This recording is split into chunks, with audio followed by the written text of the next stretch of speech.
할렐루야. 오늘 저는 시편 84편 1절부터 7절까지 말씀을 중심으로 소원이라는 제목의 말씀을 전하도록 하겠습니다. 집을 그리워하지 않는 사람은 영혼의 깊이가 얕다라는 프랑스 속담이 있습니다. 이 시편 84편은 하나님의 집에 관한 그리움과 열망에 관한 시편입니다. 이것은 단순한 장소에 대한 그리움이 아니라 하나님과 만나는, 하나님과의 교제, 그 임재에 대한 갈망인데요. 어린 시절 부모님 품에서 잠들던 기억, 고향집 마당이나 예배당 곳곳을 뛰어놀던 기억이 아스라이 그리움으로 남아있는 것과 같은 것이죠. 그래서 오늘 우리에게 깊은 울림과 도전을 주는데요. 150의 시편 가운데 아름다운 시편들이 얼마나 많이 있습니까? 그런데 시편 84편은 그 아름다운 시편 중에 하나입니다. 가장 아름답다 해도 과언이 아닐 것 같아요. 영국의 위대한 설교자 찰스 스펄전 목사님은 이 같은 시편 84편을 시편의 진주라고 불렀고요. 종교개혁자 잔 칼뱅은 그의 주석에서 시편 84편은 하나님의 임재를 사모하는 마음이 얼마나 큰 기쁨과 위로를 주는지 신앙의 본질을 노래하는 시편이라고 극찬한 바 있습니다. 그러니까 하나님을 가까이 하고 하나님과 더불어 교제하는 삶이 얼마나 복되고 기쁘고 아름다운지를 노래하는 시편이 바로 시편 84편인 것이죠. 성경을 가지신 분은 성경을 펴서 시편 84편 1절을 바로 위를 보시면 표제가 있습니다. 표제. 그 표제를 보시면 이렇게 기록되어 있을 거예요. 고라 자손의 시, 인도자를 따라 깃딧에 맞춘 노래. 새벽 예배 시간에 지금 시편 본문이어서 또 새벽 본문인 시편을 고라 자손들이 많이 썼기 때문에 제가 고라 자손에 관해서 말씀드린 바 있죠. 시편 84편이 누가 썼다는 거죠? 고라 자손이 썼다는 것입니다. 그런데 고라가 어떤 인물입니까? 고라는 야곱의 셋째 아들인 레위의 증손입니다. 고라스의 손자요 모세와 아론의 사촌 형제죠. 고라는 하나님의 성막에서 봉사하는 특권을 가진 레위인이었습니다. 그럼에도 불구하고 모세와 아론의 권위에 도전해서 반란을 일으킨 인물이죠. 루벤 지파 출신인 다단과 아비람, 온이 반역의 주동자 역할을 했고요. 이스라엘 각 지파에서 영향력이 있는 250명의 지도자가 합세했습니다. 고라 일당이 모세와 아론의 권위에 도전한 이유는 크게 두 가지 이유였는데요. 첫째는 고라가 하나님의 성막을 섬기는 특권을 이미 갖고 있었지만 아론과 그 자손에게만 허락된 더 높은 제사장직을 탐했기 때문에 그렇습니다. 더 높은 권력 갖고 싶었던 것입니다. 두 번째, 다단과 아비람 온은 모세와 아론을 중심으로 레위 지파가 장자 역할을 하는 현 체제에 불만을 가지고 있었기 때문이에요. 이들이 루벤 지파 출신이었거든요. 원래 야곱의 첫째 아들이 루벤이잖아요. 이스라엘 족장 사회에서는 장자가 그 공동체를 이끄는 리더의 역할을 감당하게 되는데 루벤에게 이스라엘 공동체를 이끄는 장자의 권리가 있었습니다. 그러나 그가 아버지의 첩과 동침한 죄 때문에 장자권을 잃어버린 거지요. 그래서 이 후손들이 잃어버린 권력을 되찾고 싶고 더 높은 권력을 가지고 싶은 욕망 때문에 반란을 일으키게 된 것입니다. 하나님은 고라 일당의 반역을 용납하지 않으셨습니다. 땅을 입벌리들 활짝 열게 하셔가지고 고라를 따르는 반역자들과 그의 가족들과 그들에게 속한 모든 소유물을 삼키게 하셨어요. 말 그대로 산채로 지옥에 빠졌고요. 그리고 땅이 그를 덮어버린 겁니다. 고라 일당에 동조한 250명의 지도자는요, 하나님이 내리신 초자연적인 불에 의해서 태워지는 심판을 받게 되는데요. 하나님이 왜 이런 심판을 이들에게 내리셨을까요? 권위주의는 나쁘지만 하나님이 권위자를 세우시고 권위자를 통해 일하시기 때문입니다. 저를 따라 하실까요? 권위는 하나님이 주신 선물이다. 그래서 여러분, 사단 마귀는요, 권위자를 끊임없이 공격합니다. 권위자가 딱 무너지고 나면 공동체에 있는 구성원들을 마음껏 유린할 수 있기 때문에 그런 것이죠. 근데 이때 고라 자손 중 일부가 죽지 않았습니다. 민수기 16장 24절 말씀을 보시면 그들이 고라 일당의 장막에서 떠나는 권위자 모세의 명령에 순종했기 때문인데요. 역대상 26장 1절과 역대하 20장 19절 말씀을 보시면 그때 살아남은 고라 자손의 일부가 성전 분지기가 됩니다. 그리고 일부는 우리 유순애 지휘자님처럼 찬양대 지휘자가 되어서 예배 사역자로 헌신하는 자손이 되는 거예요. 종합하면 고라 자손은 하나님의 성전에 살면서 언제나 하나님을 찬양하며 예배하는 사람들이었던 것입니다. 이런 배경 아래 1절 말씀을 다시 한번 읽어주십니다. 시작.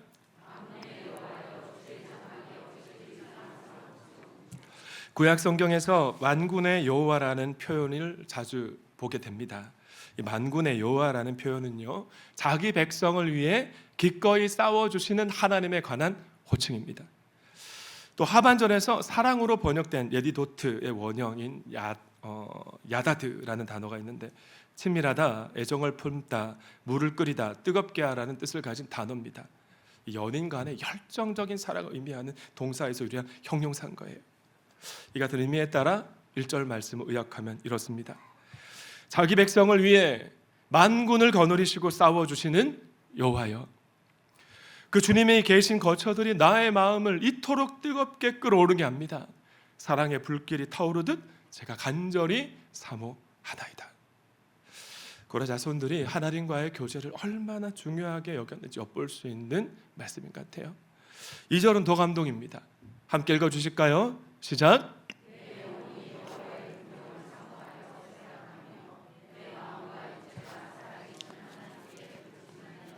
이 상반절에서 세약하다로 번역된 칼레타라는 히브리어 단어는 완성되다, 소멸되다, 다 떨어지다라는 뜻을 가진 단어입니다.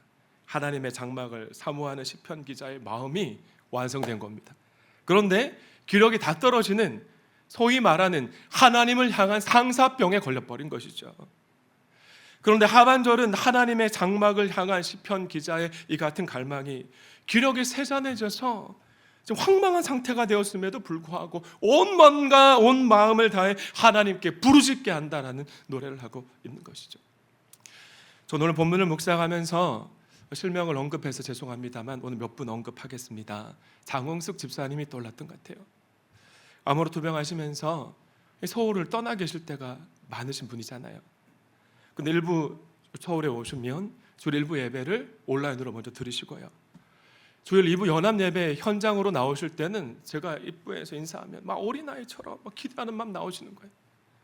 이따금 주중에 서울에 계실 때도 수요 성령 집회 사모하는 마음으로 나오시고, 그러니까 언제부터 남편 집사님이 새벽 예배에 나오기 시작하시더니 목장 모임까지 참석하시더라고요. 그런 집사님의 모습이 시편 84편 기자의 모습을 닮았다라는 생각이 들었는데요. 하나님의 장막을 향한 이 시편 기자의 갈망이 저와 여러분의 갈망이 될 수 있기를 소망합니다. 근데 3절 말씀에서 갑자기 뜬금없는 표현이 등장하는데요. 함께 읽습니다. 시작.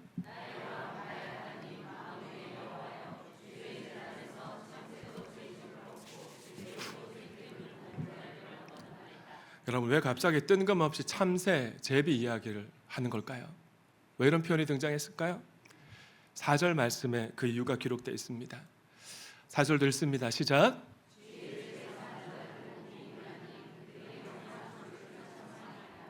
주의 집에 사는 자들은 복이 있습니다. 왜지요? 그들이 항상 주를 찬송할 수 있기 때문에 그렇습니다. 할렐루야.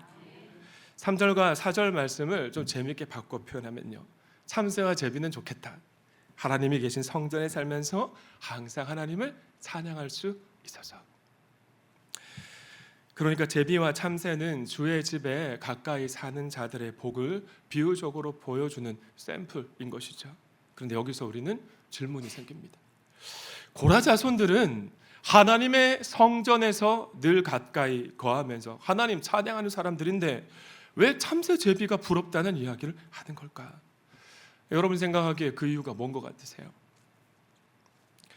시편 84편에는 이유가 기록되어 있지 않지만은 시인이 처한 상태가 물리적으로 하나님의 성전에 가고 싶어도 갈 수 없는 상태이기 때문에 그렇습니다.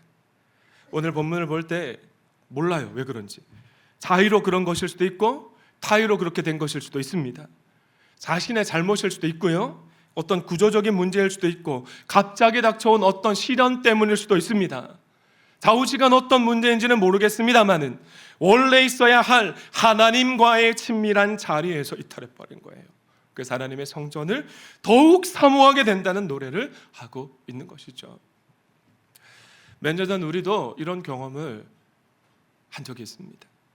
저는 과거 정부가 지하철이나 공연장 인원은 허용하면서 왜 유독 교회만 그런 방역 결정을 내렸는지 지금도 이해가 되지 않습니다만은 우리는 방역 지침 때문에 예배당에서 함께 예배할 수가 없었습니다. 기억나시죠? 목장 식구들과 함께 목장 모임으로 모여서 함께 밥을 먹는다는 것은 더욱더 상상할 수 없었고요, 그렇게 당연한 것이 더 이상 당연할 수 없게 된 날, 온라인으로 처음 우리는 예배를 드렸습니다. 각자 예배당, 예배 드렸던 교회 공동체는 달랐을 수도 있지만은 한결같이 눈물의 예배를 드렸을 것 같아요. 황망한 눈물이 하염없이 흘러내려서 정말 주체할 수가 없었는데, 하나님의 강력한 임재가 있는 주일 예배와 목장 모임이 얼마나 그립고 간절한 우리였었습니까? 자, 그런데 한국 교회 성도들의 갈망은 얼마 가지 못해서 익숙함으로 바뀌어버리고 맙니다. 소위 말하는 적응을 한 거예요. 그 상태 그대로. 한국 교회가 약 3년 2개월간의 코비드 수령에서 빠져나가기 위해서 얼마나 많은 대가를 지불해야 했는데 어느덧 옛 이야기가 되어버렸죠. 우리에게 회복의 은혜를 주신 참 좋으신 하나님께 다시 한번 감사의 박수 올려드렸으면 좋겠습니다.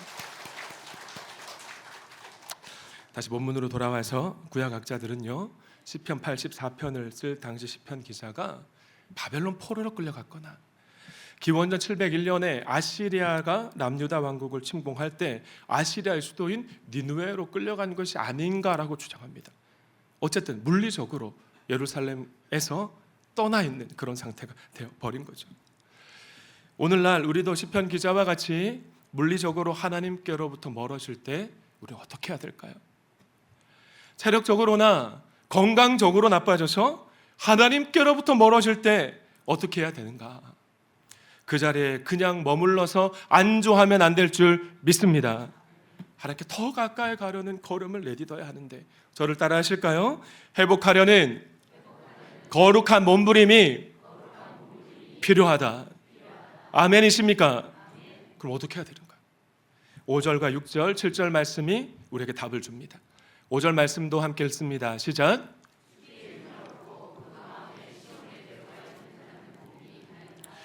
원문 그대로 직역하면 이렇습니다. 복 있는 자는 주님께 뭘 얻는 자다? 힘을 얻는 자다. 그리고 마음의 대로가 건설되어 있는 자입니다. 오래 가진 한경 성경에는 시온의 대로가 있는 자로 번역되어 있습니다. 그러나 히브리 원문 성경을 보면 시온이라는 단어가 없어요. 한글 성경이 의역한 겁니다. 여러분, 시온이 어디죠? 예루살렘 성전이 있는 곳이 시온산이잖아요. 그죠? 그래서 시온은 하나님이 거하시는 성전을 의미합니다. 하나님 임재나 통치나 요거는 하나님 나라를 상징하기도 하고요. 그러니까 시인이 하나님의 성전에 가고 싶은데 못 가는 거예요. 그래서 시인의 그 노래에는 시온이란 단어가 없는 겁니다. 빠진 거죠. 성전에 가야 하는 줄도 압니다. 그런데 포로 신분이다 보니 돌아갈 방편도 없고 성전에 갈 능력도 없고 그러다 보니 어느덧 소망이 희미해져 버리는 것이죠. 그럼에도 불구하고 마음에 무엇을 두어야 합니까? 다시 한번 따라합시다. 하나님께로 가는 마음의 대로를 두라. 마음에 하나님께로 가는 대로를 두라는 것입니다. 마치 바벨론 포로로 끌려갔던 다니엘이 하루에 3번 예루살렘을 향해 바라보면서 기도했던 것처럼 하나님을 향해 바라보라는 거예요. 한글 성경은 이 대로를 단수로 번역하고 있지만은 히브리 원문 성경을 보시면 대로들, 길들이라는 복수형으로 기록하고 있습니다. 하나님께로 가는 대로를 하나만 두지 말고 여러 갈래 길을 두라는 거예요. 주일 연합 예배뿐만이 아니라 리딩 지저스 통독, 목장 모임, 수요 성령 집회, 가족 목장, 새벽 예배 등등등 물리적으로 하나님 앞에 만약에 나올 수 없다면 다니엘처럼 마음을 하나님께 두면서 하나님께 시선을 두라는 것입니다. 생명의 삶을 마치면서 이창선 성도님 실명 언급해서 죄송한데요, 이런 고백을 하셨다고 합니다. 과거에는 과거 교회 다닐 때는 주일 예배도 교육 참석하던 나였는데 지금 목장 모임까지 참석하고 있으니까 평생에 이렇게 신앙생활 열심히 한 적이 없다는 것이죠. 그러니까 주님께로 가는 마음의 길을 주일 예배뿐만 아니라 목장 모임 한 갈래를 더 두고 계신데 정말 잘하고 계신 것입니다. 또 메실로트라는 이 길들의 단수형이 메실라인데요, 여기에 또 교훈이 있습니다. 이 저절로 만들어진 길이 아닙니다. 의도적으로 바닥을 평평하게 고르고 돌을 쌓고 흙을 돋워서 만든 이 왕의 대로라고 하죠. 왕들이 지나다니는 이 큰 길을 지칭하는 단어예요. 요즘으로 말하면 포장도로나 고속도로와 같은 인공적으로 만든 길을 뜻하는 단어인데요, 교회 안팎에서 정말 하나님 나라를 위해 충성스럽게 섬겨나가는 분들을 만나면요, 대화 나누다 보면 그들의 삶을 들여다볼 때 하나님께로 가는 마음의 대로가 여러 갈래 나 있는 것을 발견하게 됩니다. 어떤 상황에도 마음의 하나님께로 가는 길이 있으신 거죠. 그러나 이 마음의 대로가 모든 사람에게 똑같이 주어지는 것은 아닙니다. 똑같은 모양이 아니라는 거예요. 어떤 사람은 하나님께로 가는 마음의 길이 여러 갈래인데 명확합니다. 그리고 무엇보다 10절 고백이 있는데 함께 읽어주실까요? 시작.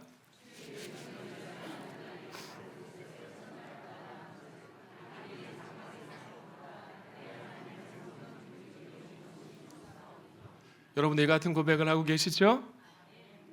어제도 한 목자님이 아들을 데리고 교회 와서 놀아주는 모습을 볼 때 참 아름다워 보였습니다.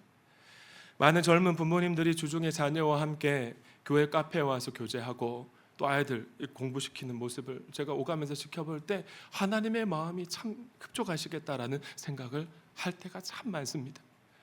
이 10절의 고백은 마치 마태복음 13장 말씀에서 밭에 감추어둔 보화를 발견한 소장농 농부가 이 복음성과 가사처럼 집 팔고 땅 팔고 냉장고 팔아서 모든 소유와 그 밭을 바꾸는 기쁨과 같은 고백인 것입니다. 이 맛을 우리 성도님들이 아셨으면 좋겠어요. 여러분, 이 농부가 발견한 보화의 실체가 무엇입니까? 우리 구주 예수 그리스도인 줄 믿습니다. 전 오늘 설교를 준비하면서 본문을 묵상할 때 제 마음속에 하나님께로 향하는 마음의 대로가 더 명확해진 것 같아서 너무 감사했습니다. 제가 4년 전 도함교회 처음 부임했을 때 여러분 기억하시죠? 못을 얼마나 많이 내는 목사였습니까?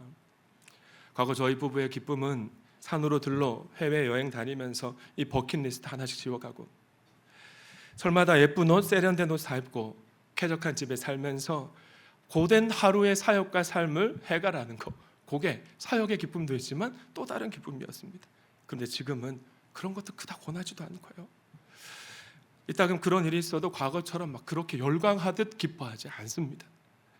그래서 성도님들이 목장 모임을 통해 기뻐하는 모습을 목회의 길을 통해 엿보고 4세대 아이들이 예배당을 뛰어다니는 모습을 볼 때 제일 행복한 것 같아요. 성도님들의 기도 제목이 응답되었다는 소식을 목회 일기나 또 우리 인순 권사님을 통해 들을 때 그렇게 행복할 수가 없는 것이죠. 아내가 이따금 마음이 잔뜩 어떤 일들 때문에 어두워져 있다가도 성도님들의 그런 모습을 보면 언제 그랬냐는 듯이 활짝 웃는 모습을 보고 행복해하는 우리를 볼 때 언젠가 아내에게 그랬어요. 우리 지영이 이제 사모가 다 됐네. 그래서 제 마음에 우리 부부의 마음에 시온의 대로가 있구나, 하나님께로 향하는 큰 길이 선명하게 새겨져 있구나, 참 감사했던 것입니다. 저는 우리 교회 목자, 목녀, 목부님들과 오랜 세월 주의 교회를 위해 헌신한 장로님들과 권사님들의 마음에도 그런 시온의 대로가 있고 저희 부부와 같지 않을까 생각합니다. 자, 그런데 반면 길이 있긴 있어요. 근데 그 길을 찾기가 어려울 정도로 희미한 분도 계십니다. 왜 저마다 마음속에 하나님을 향해 가는 길이 다른 걸까? 우리 예수님이 나는 길이요 진리요 생명이다, 나를 거치지 않고는 아무도 아버지께로 갈 사람이 없다라고 말씀하셨기 때문에 그렇습니다. 우리 마음에 나 있는 길이 누구십니까? 예수님인 것인 거예요. 저마다 길이신 예수님을 따라가는 순종의 삶이 다르기 때문에 그렇습니다. 오늘날 우리는 예루살렘 성전이 있는 시온산을 사모할 필요가 없죠. 신약을 살아가는 우리의 성전은 더 이상 시온에 있지 않습니다. 예수 그리스도를 영접한 저와 여러분 안에 예수 그리스도의 영인 성령님께서 들어오셔서 저와 여러분을 성전 삼으셨음을 믿으시기 바랍니다. 신약을 살아가는 우리에게 성전이 무엇입니까? 우리입니다. 우리. 바로 저와 여러분인 줄 믿습니다. 그런데 신약을 살아가는 우리에게 하나님께로 가는 마음의 대로가 있다는 말은요, 곧 예수님이 내 안에 내재해 계신다는 뜻이고요. 길이신 예수님이 우리 안에 오셨기 때문에 우리 안에는 모두 하나님께로 가는 마음의 길이 있다는 뜻이니까 얼마나 놀라운 복음입니까? 자, 그런데 그 길은 언제나 예수님을 친밀하게 바라보고 그 주님의 말씀에 순종하고 예수님과 함께 동행하며 사는 사람들에게 그 길이 가까워지고 계속 그 길을 가니까 큰 길이 되고 주님이 지나가시는 왕의 대로가 되는 것입니다. 왕의 대로가 있는 사람은요, 하나님을 향해 나아가는 것 조금도 주저함이 없습니다. 확신이 있고요, 하나님을 향한 신앙이 명확합니다.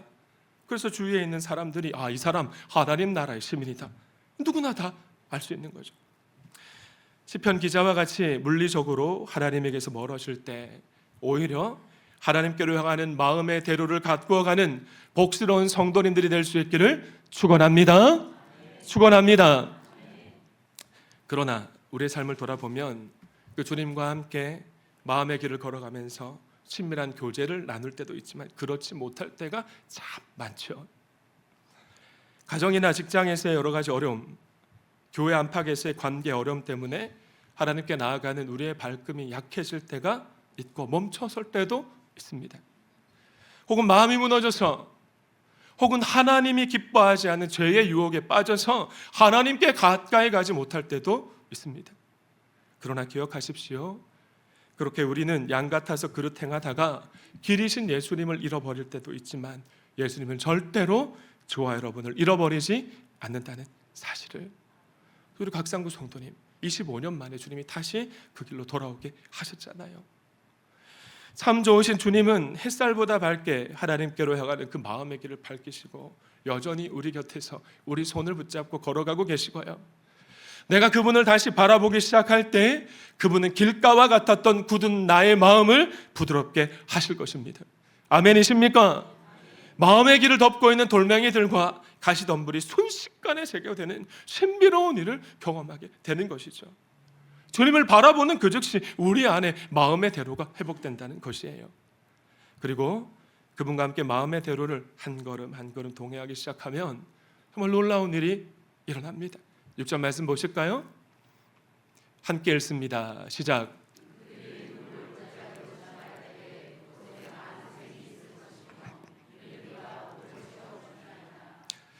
여러분, 시편 기자가 얼마나 눈물을 많이 흘렸으면 눈물 골짜기라는 표현과 흘린 눈물들이 고여서 샘이 되었다는 노래를 하고 있을까요?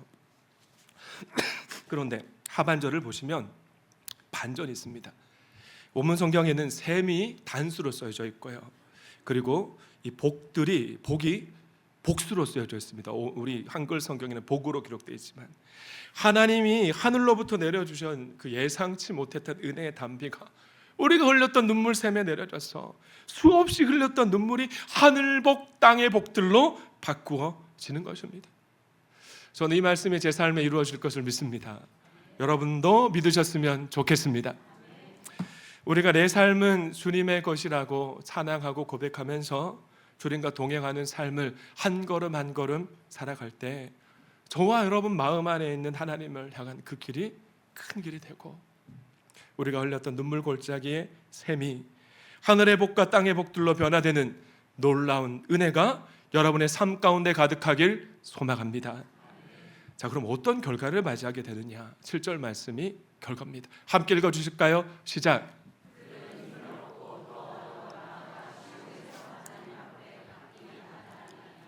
쉽게 말씀을 드리면 그렇게 하나님이 공급해 주시는 은혜로 살아가면 살아계신 하나님을 날마다 경험하고 체험하는 체험신앙인으로 성장할 수 있다는 말씀입니다. 눈앞에 현실을 볼 때 도무지 길이 없어요. 마음이 어려워서 주님만 붙잡고 주님과 함께 걸었습니다. 그랬더니 날마다 주님이 주시는 힘과 지혜와 사랑과 평안과 비전과 물질이 공급되는 것이죠. 그랬더니 그 결과가 무엇입니까? 가정에서, 일터에서, 목장에서, 연합교회에서 살아계신 하나님이 행하시는 놀라운 반전의 역사, 기도응답의 열매가 선명하게 드러나고, 그래서 더욱 하나님을 찬양하고 간증하게 될 것이라는 거죠. 오늘 시편 기자의 예언적인 메시지가 우리 교회, 우리 성도님들에게 주신 말씀이 되길 소망합니다. 말씀을 맺습니다. 사실 원래 계획은 오늘 시편 설교를 하는 것이 아니었습니다. 이제 본격적으로 휴가 시즌이 시작되어서 성도님들 좀 마음 편하게 쉬시라고 심에 관한 설교를 하려고 했었는데요. 지난 수요 성령 집회 시간에 송 목사님이 예배 인도를 하실 때 자녀들과 함께, 목장 식구들과 함께 참석하신 분들이 참 귀하게 보였습니다.